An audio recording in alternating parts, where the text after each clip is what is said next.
Oke, halo. Selamat semuanya, seperti biasa, perkenalkan saya Ova Fikri Nugraha, mahasiswa Perpustakaan dan Sains Informasi Universitas Pendidikan Indonesia dengan NIM 2308038. Oke, Pak, dalam video kali ini saya akan mempraktikkan uji U Mann-Whitney menggunakan SPSS. Oke, kita lihat dulu ya. Pertama-tama konsep dasar dari uji U Mann-Whitney. Nah, uji U Mann-Whitney merupakan uji beda dua kelompok yang tidak berpasangan. Oke. Jadi kurang lebih seperti uji T independen. Uji U Mann-Whitney bertujuan untuk mengetahui adanya perbedaan rata atau tidak pada dua kelompok yang tidak berpasangan. Uji U Mann-Whitney adalah uji non-parametrik, yang berarti uji U Mann-Whitney itu dilaksanakan ketika syarat normalitas tidak terpenuhi untuk melakukan uji parametrik uji T independen. Nah, alternatifnya yaitu menggunakan U-test, uji U ya, Mann-Whitney. Maka dari itu kita tahu ya, maka dari itu data yang digunakan adalah data yang tidak berdistribusi normal. Oke, sebelum kita melanjutkan ke SPSS, seperti biasa kita siapkan dulu datanya. Kalau sudah ada datanya, sudah dirapikan ya, dibuat seperti ini. Oke, kemudian definisikan ya. Kelompok pertama ini reguler, di dalam data ini reguler didefinisikan sebagai 1, karyawan didefinisikan sebagai 2. Nah, ini untuk memudahkan input dan pembacaan data saat di SPSS ya, karena di SPSS itu datanya dibaca dalam bentuk angka. Kita pindahkan terlebih dahulu ke SPSS ya, dari Excel, klik Shift panah kanan, Shift Control panah bawah, kemudian kita salin, copy, buka SPSS, kemudian kita paste ya, kita tempel. Nah, sudah muncul ya, otomatis langsung 2 angka di belakang koma. Nah, topik kali ini apa? Nah, ini dia. Peneliti ingin mengetahui apakah terdapat perbedaan yang signifikan dalam frekuensi akses terhadap database ilmiah antara mahasiswa dari dua program pendidikan berbeda, nah, yaitu program reguler dan program karyawan. Sebanyak 25 mahasiswa reguler dan mahasiswa dalam program 25 mahasiswa dalam program karyawan. Nah, kita mencari signifikansi ya, apakah ada perbedaan signifikan dari apa itu namanya? Perbedaan frekuensi akses terhadap database ilmiah ya di Universitas X. Oke, kita buka SPSS. Variable view seperti biasa kita beri nama terlebih dahulu untuk kelompoknya, yaitu program ya. Program, kemudian skor frekuensi ya, frekuensi akses. Oke, skor frekuensi sesuai, kemudian kita label program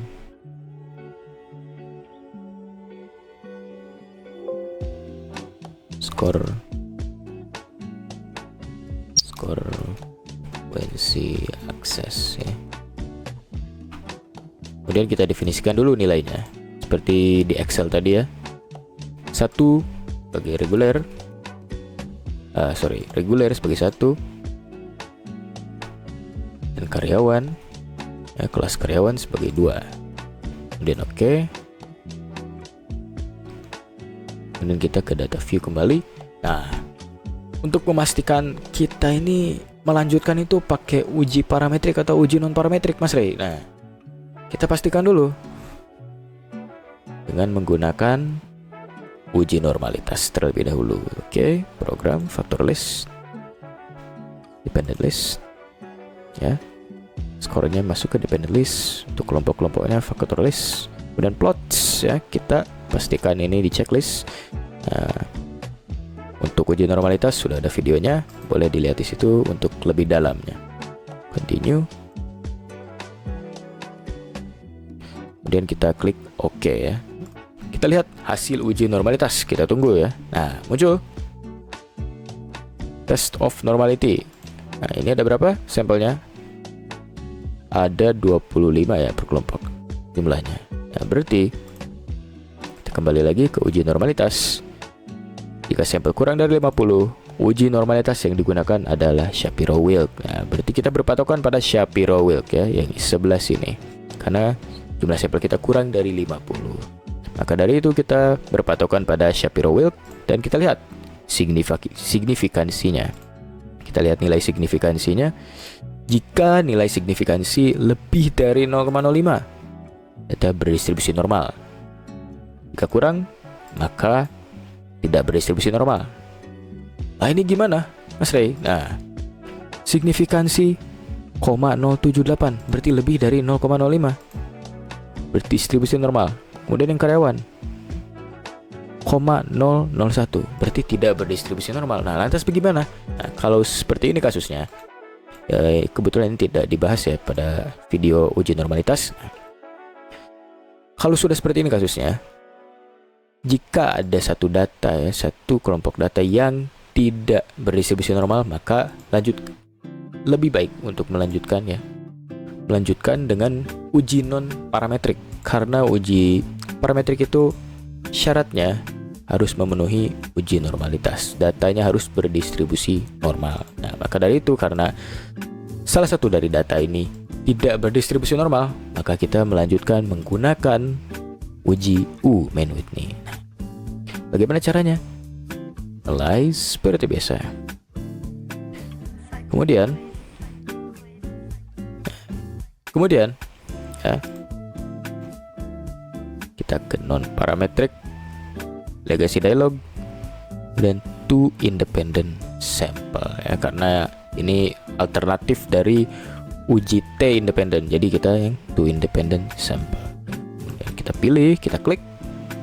Nah, program masuk ke grouping variable, score frekuensi ke test variable list. Oke, programnya nah, kita definisikan grup 1 2 gitu ya. Sip, Mann-Whitney U ya. Kita menggunakan uji U ya, U test Mann-Whitney. Kemudian klik OK. Nah, begini ya jadinya. Ranks, min rank. Nah, ya.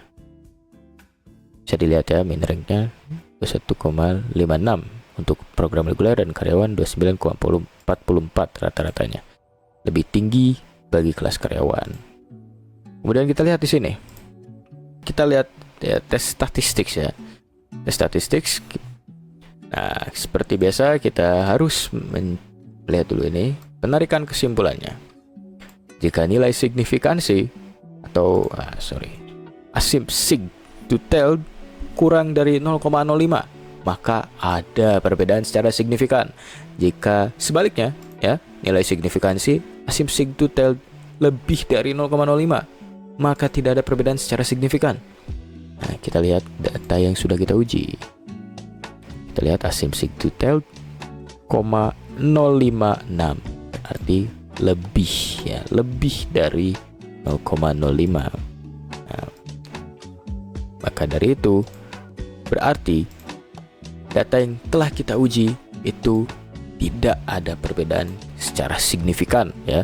Jadi bisa disimpulkan bahwa frekuensi akses terhadap database ilmiah ya, terhadap database ilmiah antara mahasiswa dari dua program pendidikan berbeda yaitu reguler dan karyawan tidak terdapat perbedaan secara signifikan. Jadi tidak begitu signifikan ya. Tidak ada perbedaan secara signifikan. Nah, jadi uji U-Mann-Whitney ini seperti yang sudah saya bilang sebelumnya, itu digunakan untuk ya sebagai alternatif dari uji T independen. Uji T independen itu digunakan ketika datanya berdistribusi normal, dan uji U-Mann-Whitney ini digunakan ketika datanya berdistribusi ya tidak berdistribusi normal. Gitu. Dan hasilnya pun seperti ini. Min rank, kemudian asim sig. Nah, kita melihat yang ini ya untuk uji U-Mann-Whitney. Oke. Jadi bagaimana kesimpulannya tadi? Nah, karena asymmetric detailnya bernilai 0,056, di mana lebih dari 0,05, maka dari itu tidak ada perbedaan secara signifikan dari akses terhadap database ilmiah di antara kedua program, ya, di antara program reguler dan karyawan. Begitu. Oke, begitu saja. Terima kasih.